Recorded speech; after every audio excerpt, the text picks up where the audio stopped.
నమస్కారం అండి. నా పేరు మహాదేవ్. ఆంధ్ర ఉద్యమాల ఐక్యవేదిక కన్వీనర్‌ని.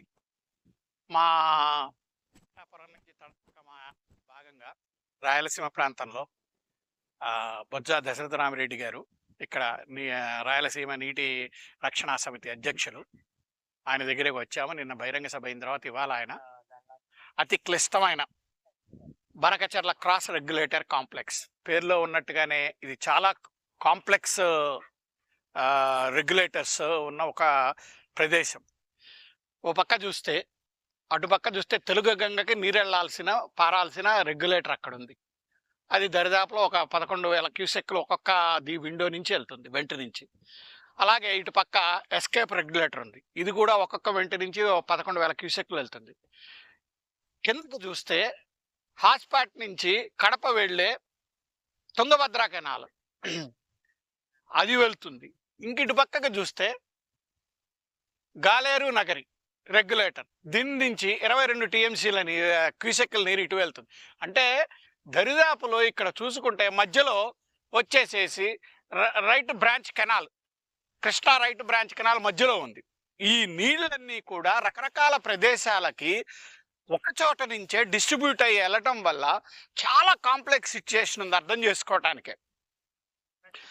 అక్కడ తెలుగు గంగ ప్రాజెక్టు చూసుకుంటే కృష్ణానది ఆ పైనుంచి పోతిరెడ్డిపాడు హెడ్ రెగ్యులేటర్ నుంచి 44 క్యూసెక్ల కెపాసిటీతో ఇక్కడికి వచ్చినప్పుడు, మన అన్ని పొలాలు మన రాయలసీమలో ఇదైనప్పుడు, ఇంకా ఎక్కువ నీరు వచ్చినప్పుడు ఆ తెలుగు గంగ ప్రాజెక్టు ద్వారా వదిలితే అది అలా పోయి బ్రహ్మసాగర్ నుంచి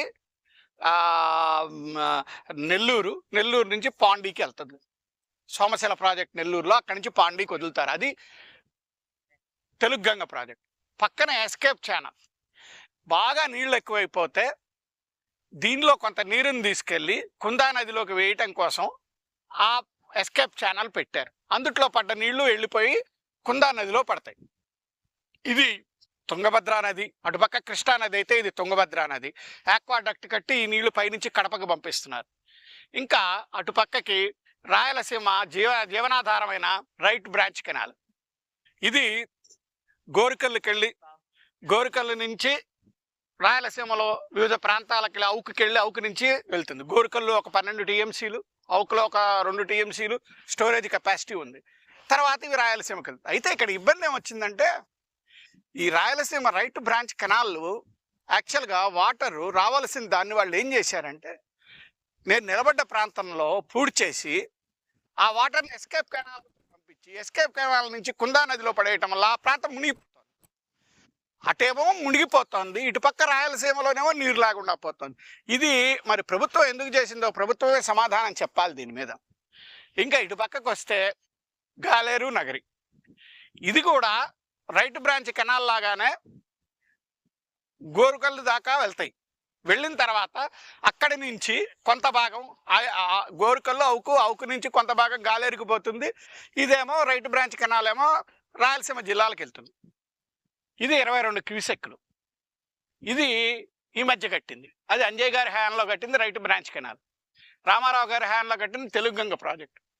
ఈ గాలేరు నగరి సుజలా స్రవంతి 22 టీఎంసీల నీరు చిత్తూరు జిల్లాకి రాయలసీమకి జీవనాడి లాంటిది.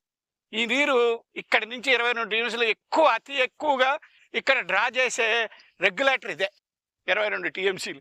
ఈ నీరు ఇలా వెళ్ళిపోయి గోరుకల్లు రిజర్వాయర్ 12 టీఎంసీలు అవుకు, తర్వాత అటు నుంచి కిందకి కొంత భాగం గాలేరు నగరికి వెళ్తుంది, కొంత భాగం ఇటు కర్నూలు జిల్లాకు వస్తుంది. ఇది మొత్తం ఈ